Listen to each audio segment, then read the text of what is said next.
like that mattered so much, because without them there, what exactly what I have been seen as this literally this aggressive black woman, right? Or is that the narrative? Monet Collier, and I am a camp director for Girl Scouts. Or this year at this camp, I had black girls crying because they saw me, and it was Juneteenth, and they saw me, my sister camp, and had never seen black leadership up here in Julian. And so when they came over to my camp, they had heard all these bad things. Wanaka's rustic, we have animals, and then they see me. And I'm like, what's up? What up though? And they're like, and they just start bawling. My name is Simone Bryant, and currently I'm just mainly a student aspiring to be an anthropologist. I want to be able to branch it more within behavioral health, because anthropology is all about humanity, and we're all humans, and we lack the knowledge of knowing about anthropology. They take it out of the major core of the school system, surprisingly, and because I grew up not actually understanding people, it actually kind of forced me more into wanting to study that, to be honest. I think it's actually a good topic for everybody across the spectrum, but you don't find diversity in there. My name is Tashara Gatlin, and I am a registered nurse. My grandmother was a retired school teacher when I was, by the time I was born, and I loved just helping her, take care of her, even though she was my babysitter and taking care of me, but I used to want to rub her feet and put lotion on her body. And she always told me, oh, you're going to be a nurse one day. As I started getting older, I did see a lot of health issues in my family, and I was like, wow, how do I help, black people with some of the issues that we have? My name is Adriana X. I am a lived experience expert for a mentoring organization called Bloom ABC. It stands for Brightening Lives, Opening Opportunities, and Maximizing Potential. So we work towards assisting adolescent girls into transitioning into adulthood, basically. It's for all girls. So the company or the organization, currently I'm at a JCCS school, which stands for Juvenile Court and Community School. And that's important because that's the same population that I came from. So being able to give back to the same girls, basically, who come from similar backgrounds and experiences. I had black leadership for Girl Scouts, and when I ran into issues with just who I am, right, and the perception that was pushed to HR was that she's mean, she's rude, she's dismissive. My HR launched an investigation. My director is black. My HR director is black. My direct manager is black, right, inside of this predominantly white organization. When all the investigation was done and it came back to me, right, HR said they were just trying to paint you as an aggressive black woman. My grandmother was born in the 1918, and she grew up in a horrible time here in America. And she was so resilient. I remember growing up, I would see her college degree always on the wall, and I was like, wow, she did that, And she just loved all people, and yet she would tell me horrendous stories about her upbringing, just growing up during the civil rights movement, and how people always came together to take care of one another. You have to remember, there was no internet, there was no 24-hour TV. There were, newspapers and magazines. And so there was more communication between people, I think, at that time. And there was, one message, I think, in terms of blacks, and that was, survival. So when I got into college, I stepped into my Black Studies class, and I was like, wow, it was like everything that I learned in elementary school and high school, I felt like it was all whitewashed. I never really learned anything. It wasn't until I got into college that I started understanding things, and I took U.S. history from a black perspective. It completely changed everything. And so back to the flag, I had the opportunity to start learning about some of the flags. I wish I could remember. I'm getting older, but it was really interesting to see that we had things for ourselves. But America has a way of silencing us and not wanting us to get the word out. You know, they say history repeats itself if you do not make it known. And as we all know, in America, they try to close history. They actually try to take away the Department of, Education. So you need to know the history. You need it for a better future instead of keep trying to suppress it, which is why everything keeps happening over and over again, wondering why. It's because you're doing the same stuff that happened like 10 years ago, 100 years ago. What are we need to reconstruct the country. We just had a civil war. We just had a war on American soil. So what do we do? How are we going to adapt to some of the changes after the Civil War? There was a lot of drastic changes to American culture because now slavery is over. Slavery was a huge part of American culture, and it was a huge part of American economy. My name is Essence Edwards Bird. I am currently an educator. I teach women who have been impacted by incarceration. I have an undergrad degree in liberal arts history from Grambling State University. I have a master's degree from Colorado Technical University. The Reconstruction period was the period right after the Civil War again. And it's just exactly what it sounds like. Reconstruct. The country had to recalibrate itself in every possible way. And there was a great deal of resistance. Wherever there's a huge jump in progress, there's going to be a great deal of resistance. Slavery is now illegal. That's the 13th Amendment. Then you get the 14th Amendment. The 14th Amendment basically says that all formerly enslaved people are citizens of the United States of America. And I think it somehow expands other forms of citizenship, or it begins to identify people. And the whole point about the average black person, you can't even tell if you're an Indian, but what kind of Indian you are, because they purposely did that. They purposely muddled it. I remember being younger when I went from the north to the south, and people was talking about, oh, I'm black and Indian, and everybody's like, oh, everybody named cousins Cherokee, everybody. But it's like you grow up, you find the truth is like, no, for real, that's the truth. So then there's the 15th Amendment. And the 15th Amendment allows for African American men specifically to vote. This was a very industrious time for a lot of people who were formerly enslaved. And at the same time, this is a very dangerous time for people who were formerly enslaved because of the level of resistance to this progress. So 1,500 African American men were elected as politicians to various positions in the government. And this was not very much so welcomed, even though it wasn't only, formerly enslaved people who were voting for them. It was, it was everybody in the area. So, but this was not welcomed at all. And this is the real reason why the Black vote is so heavily suppressed, is because during that time, it was such an enormous landslide for these men to win all of these different positions that it threatened the status quo. And that's why, 100 years later, you have Martin Luther King, who is, marching for voters' rights. So there was a huge suppression in the Black vote. Like, the word is not even suppression. It was almost pretty much outlawed, even though it's in the Constitution. It's a lot of other nationalities that have flags, but we don't have a flag. I think we deserve a flag. We sure do. Yeah, and I 100% believe we deserve a flag. Hi, my name is Aaliyah Seabrooks, and I am a news reporter in Dayton, Ohio currently, but I am a content creator, especially focusing on African culture, the African diaspora, and those really important global connections. I've seen so many different people from around the world, mainly Caribbean people, Puerto Ricans, Dominicans, Jamaicans, Haitians, and they're all very proud about their flag. So it was always in the back of my mind, maybe there's more to this. Has any other African American ever felt like, wow, we need a flag, or some kind of symbol aside from the American flag to really represent us? So I kept researching, and then that's when I found the Black American Heritage flag created by Melvin Charles and Gleason T. Jackson. And it was exactly what I thought it was.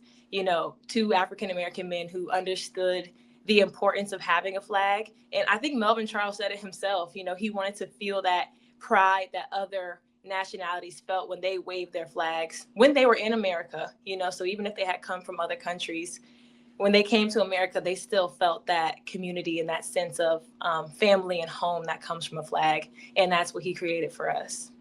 The flag was just always a part of my life when I was growing up. I was 5 years old when it was designed, so it was just a part of the household. And I grew up in the '60s, so I was surrounded by talk of the civil rights movement and and the pride in being Black, even though it was a tumultuous time. I wanted to talk about the timing of the Black American Heritage flag because I think it's really important because when you look at American history, you know, I mean, we revolted to the point where the country had a civil war, like that's how volatile it got. And once, it came to an end and it decided that we were no longer going to be enslaved, it was a really hard time that next 100 years, going from the 1860s into the 1900s.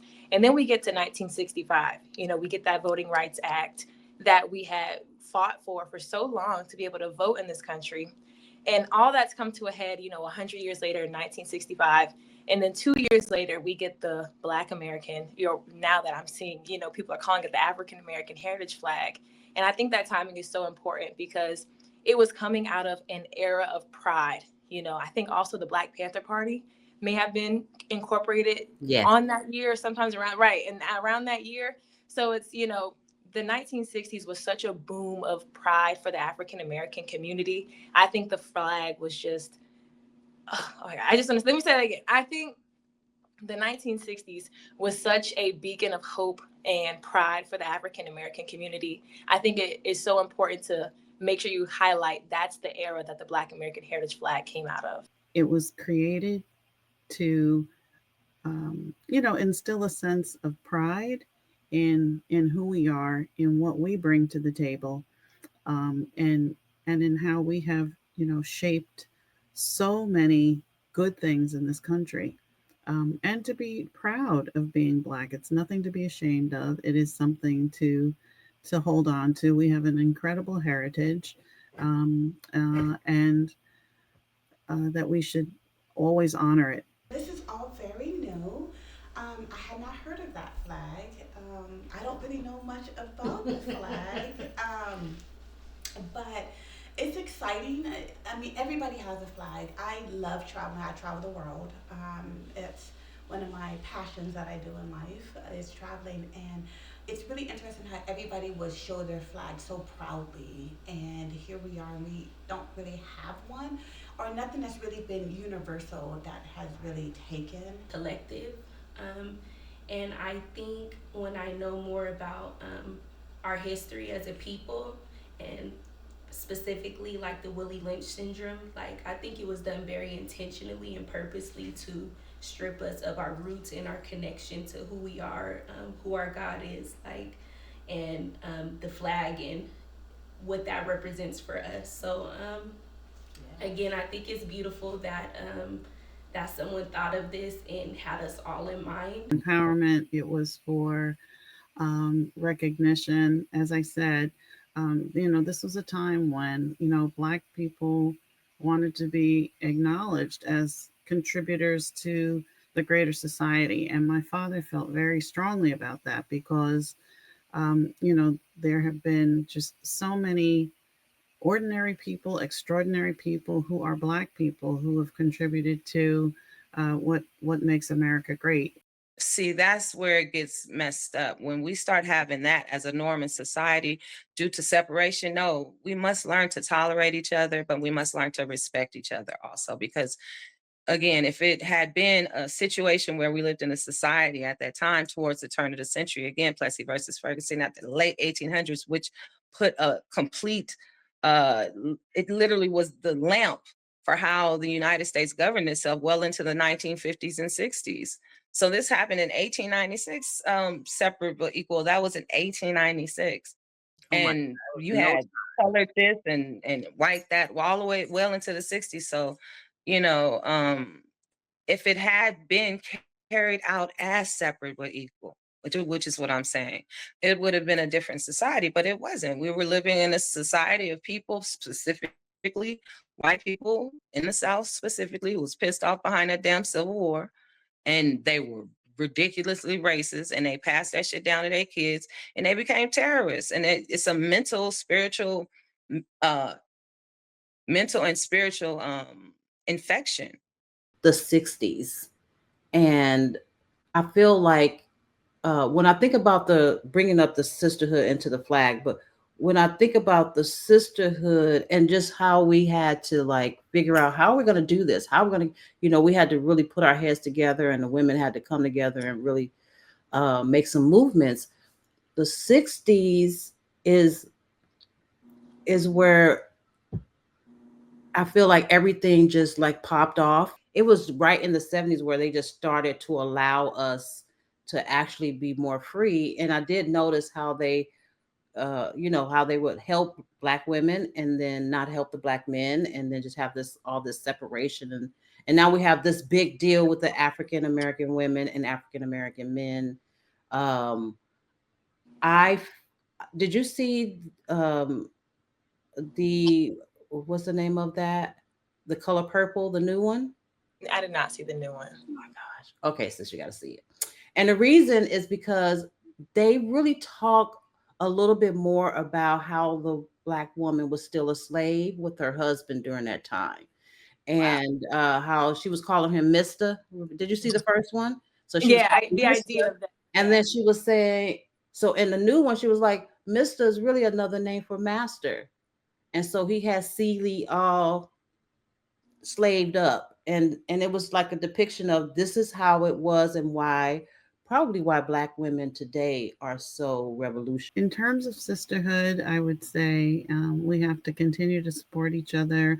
I joined the social media platform Threads, and one of the things that's constantly trending is Black women, and it's Black women supporting each other, which I think is an excellent trend given what's happening with social media.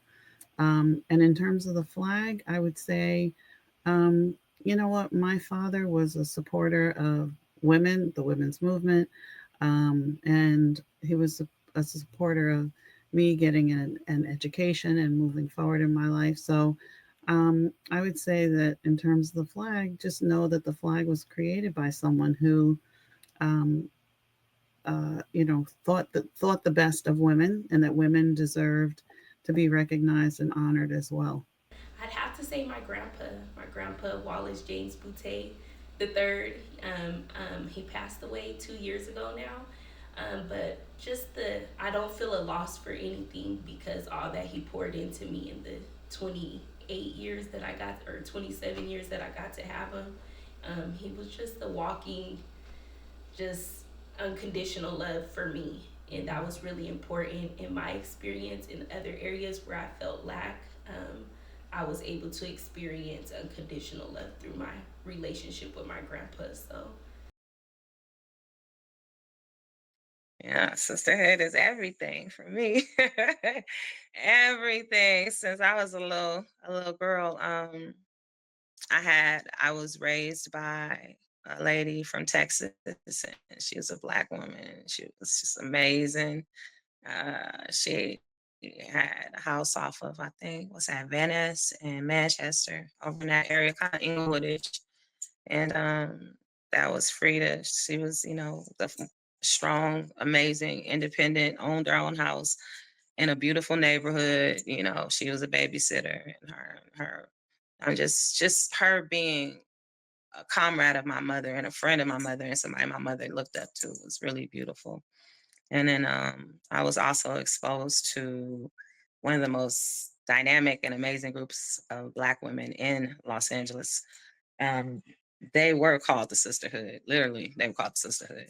And it was a group of Black women from all walks of life. One of the persons who kind of facilitated these women was my aunt Audra, and God rest her soul. She was my Harriet, I guess you could say, and I had the privilege of watching these different women from all these different walks of life. So many different women, girl. So many different women, notable women in LA. from all these different walks of life. And, really come together for full moons, new moons, all kinds of different things. Have the sister circle on Wednesdays and come together for Karamus and Kwanzaa and all types of divine gatherings. So I had the opportunity to experience that and witness it. So sisterhood is huge, huge. Deal, I right? fed from it. I fed from it. So yeah, it's a Oh, big deal.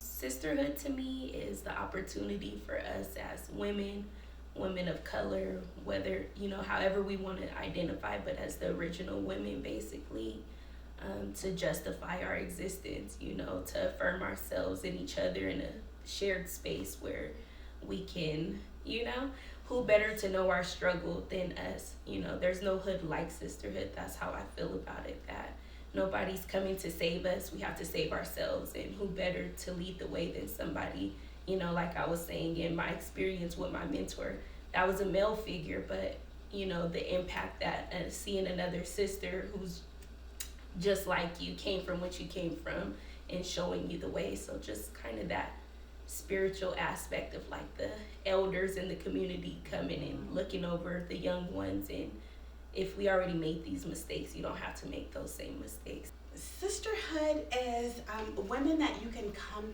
to, that you could just be yourself. Growing up, we didn't have a space. I grew up in a predominantly white community. Nobody looked like me. I went to private school. I was always the only black student there. So I never had like a sisterhood until I became older. And then I started seeing women that looked like me and that were doing things like me or doing more than me, and they were just like so amazing. And we could just sit down and just talk and bounce off ideas. But there was a bond there because we all have our struggles of just being black, a woman, and growing up in America. The black women in my area on the East Coast. I jumped into recreation, and I never had a white supervisor or leadership. And the black women that were in charge of me when I started rec took me under their wing and trained me to be leadership.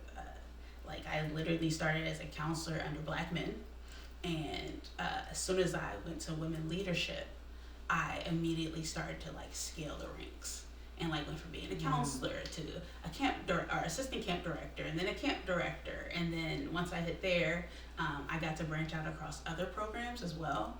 And then from there, I got a job to be, I wanted to tap out at rec specialist, and that's where all of my black women leadership had gone. That's it. You get there and you're like, I'm there.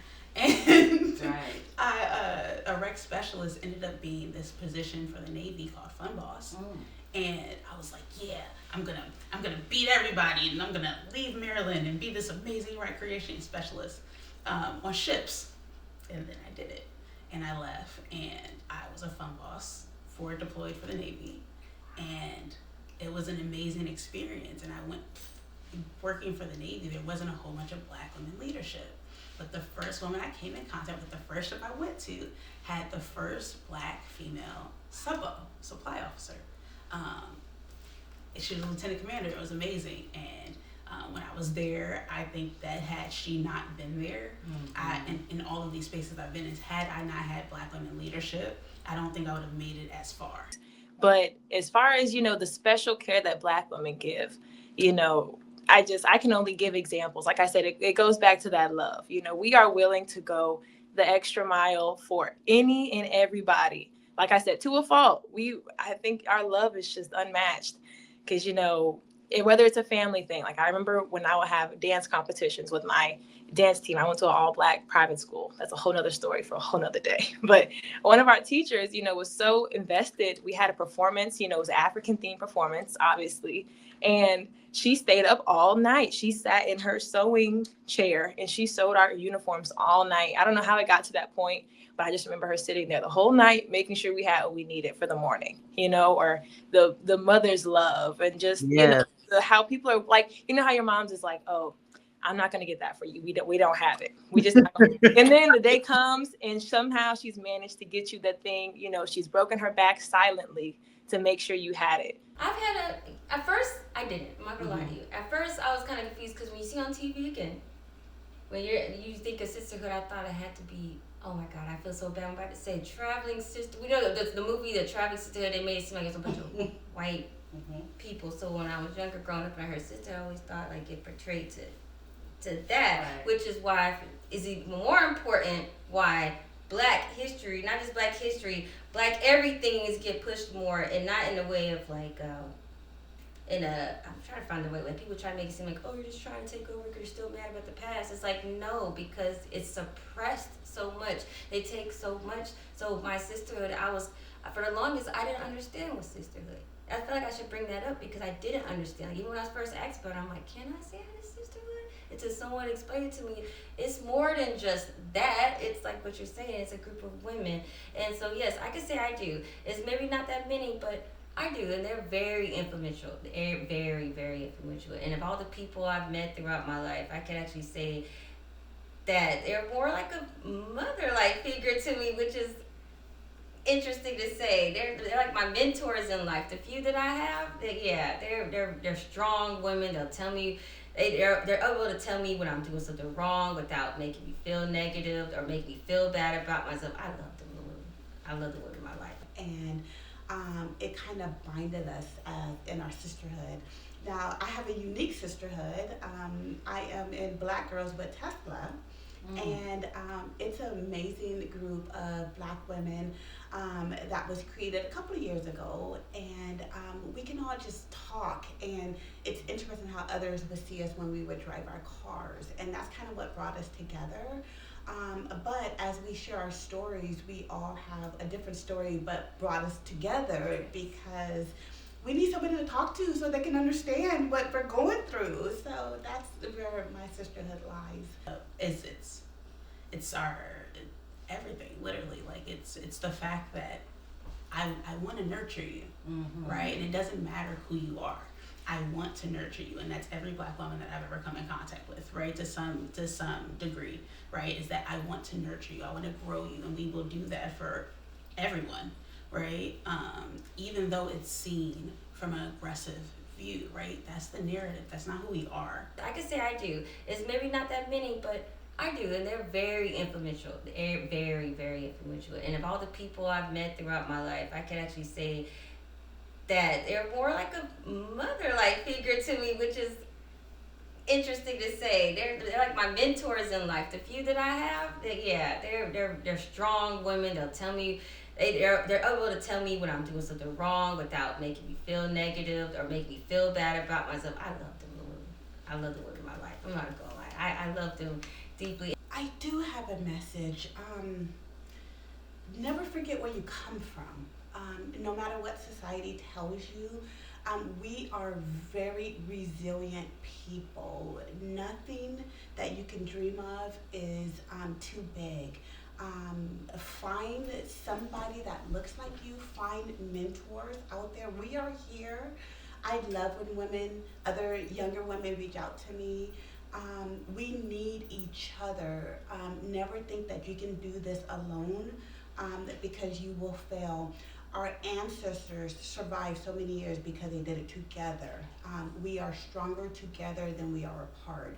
So that would be my word, is we can do all things together, not apart. Right, and I think that that's really amazing about us, because in doing that and nurturing others, we will do everything that it takes. We will lead, we will defend, we will protect, we will sacrifice, we will do the things, right? Because we can, right? We're capable of it. If nobody else is going to do it, we know that we are capable of doing the thing, and we will do the thing, right? And I think that that is the special thing about Black women. I think that we feel like we need a lot of outward confidence, a lot of, oh, you have to tell me I'm good. No, we think that that's what we need, but we are capable of doing it all. We do it all, right? We don't necessarily need that. That is who we are. And so I think that that's special, and we do that accidentally. I don't think that we go out of our way like, oh, I'm gonna do all the things. No, I think that it's just innate to us. That's the reason why we don't realize that that's an internal confidence, right? We're getting beat down by the world, but the only reason why we can do that because we know we can.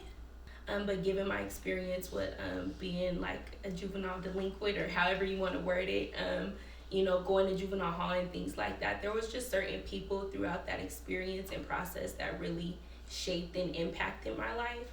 And particularly when I was 15, I joined an organization called Project Aware, which was a mentoring organization. But why that experience stood out compared to all the rest is because my mentor, who I've known over 15 years now, he was an ex-lifer who got out and created this program. And to see somebody who came from my community and overcame the same obstacles coming from gang culture and all of those things was really inspiring to He's so dear to you, isn't he he? is. Yeah, I can see it. I can feel it that he really, really loves you, Yeah. and that love has transferred to you, and now you're sharing it with the young generation that needs it the most. You Yes. know, and we all need it, but they need it the most. And I appreciate your work that you're doing. Yes, ma'am. Anything else that you would like to tell the next generation?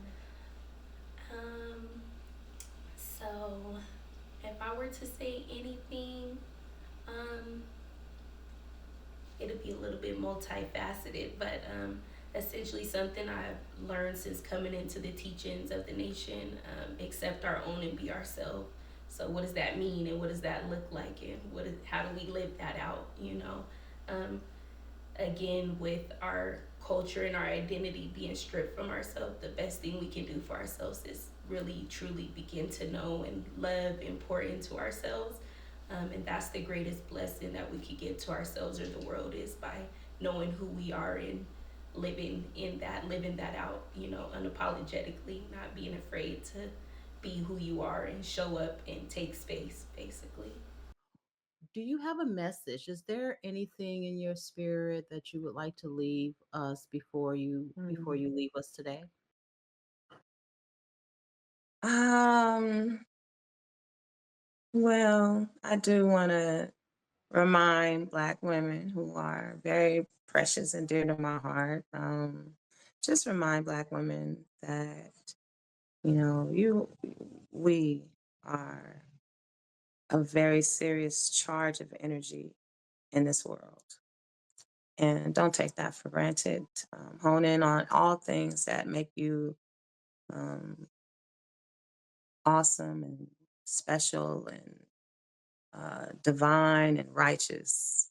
Hone in on those things. Focus on those things. Develop those things, and carry them with you. And remember that that's naturally in you. There's a journey that we're all going on, especially as Black women. And, once you reach, I think, some kind of cycle in that journey, you're going to realize that a lot of those things that you were thinking were not true. A lot of those things were, negative messages that you were internalizing. And they might have also just been people who weren't educated, or even when you weren't educated yourself in that moment. So I would encourage you to continue to look into our history, to continue to look into your own history, because a lot of those questions that you have and a lot of those feelings that you have, other African American people have felt those things before you, and they've done things about them. They've written poems, they've written songs, they've created flags, they've made art. They've done so many things to help you, in the future understand that they felt the same things you felt, and they don't want you to feel alone. And I think that's really the essence of what culture and history and community is, continuing to keep the spirit of pride and love alive.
Black woman documentary. Black Go ahead, do it woman again. documentary. Do it again. Black woman documentary. Take one. Yep, you can look. Scene one. And don't look at me. Look straight ahead and just walk straight. Stop. Well, cut. Stay right there. Okay. Go ahead and change that to a 2. No, just one of them. Just the take. Yeah, so erase the take. And put that one. Put a 1 back up there again. And then put 2. And, oh, one more thing. Take that off. Hold that. Back. There should be another number, but I ain't got time. Yeah, that was really stretched. So I'm like, oh, I forgot. Okay, so stand right there. I'll tell y'all when to walk forward in a second. 1 second. No, you. Oh, I'm sorry. Okay. Scene one. Take 2. But you got to say documentary. So say that again. Do it again. Black woman documentary. Scene one. Take 2. You two. I'm sorry. Can y'all come back here? I'm sorry. No, not you. Not you. Her. Because she'll be in. I don't want her in the shot. Not you. Just her. I'm sorry. You have a special moment over there, so. Scene Okay, you're good. We already did it. Come on, baby. Come on. Okay, you're done. No. We already did it. It's still rolling. Come on. All right. Action. Start walking. I totally messed that up. Keep walking till you get to the end.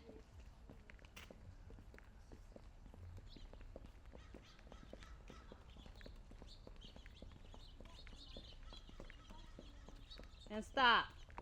documentary. Scene one. Quiet on set.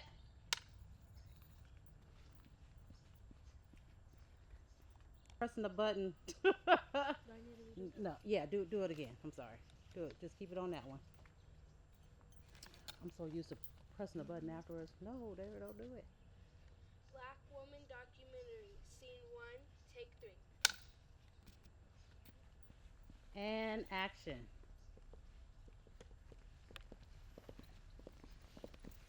Keep straight. Okay, stop. Okay.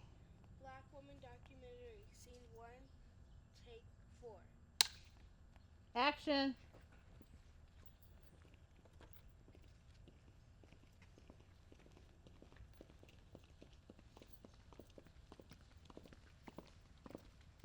Keep walking. Cut. Documentary. Scene 2. Take 1. Action.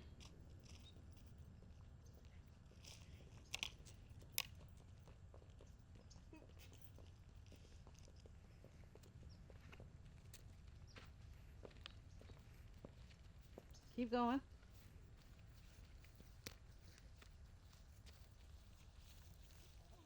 Cut.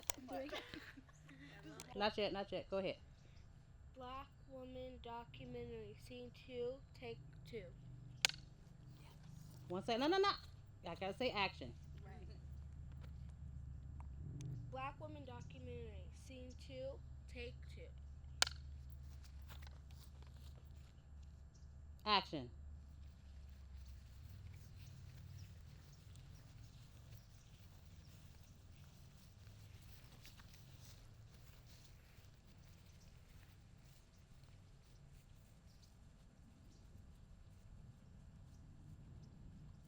Stop. Say it again. Okay. Everybody sing. All right. Say that again. What did I say? I got scared. Black women. We're black women. Of course we got this. Cut. Oh yeah. This is perfect. Okay. Come on. Wait a minute. 1 second. Let me. Black woman documentary. Scene 3, take 1.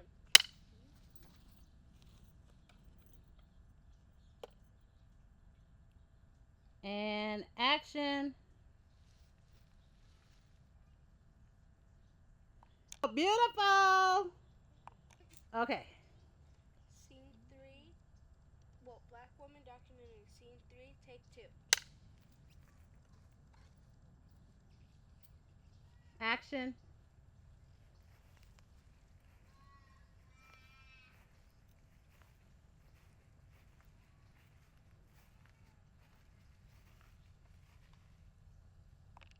Okay, go. Black woman documentary. Scene 3, take 3. Action.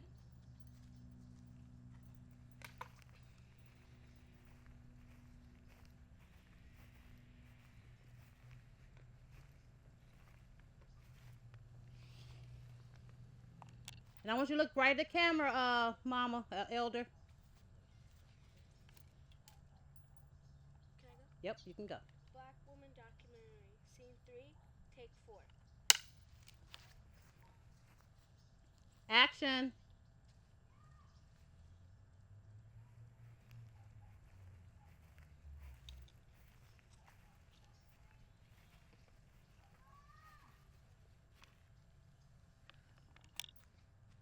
Black woman documentary. Scene 4, take 1. Action. Wait, I'm sorry. Black woman documentary. Scene 4, take 2. Action.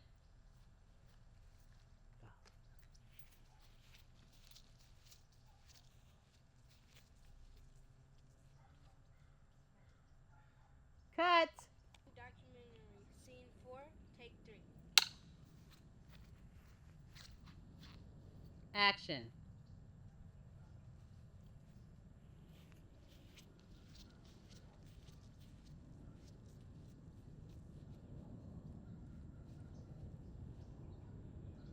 Cut. Okay, baby girl, it's your turn.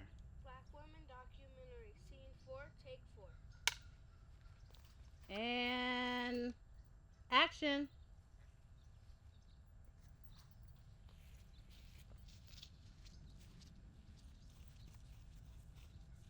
Close. Go ahead. Black woman documentary. Scene 5, take 5.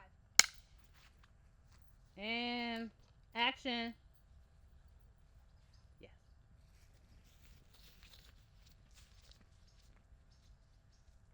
Close. Black woman documentary. Scene 5, Mm-hmm. take 2. Action.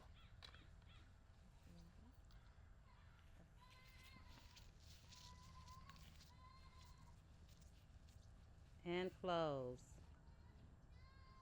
Pretty. This is my team, the crew. Yeah, not the crew, but the cast.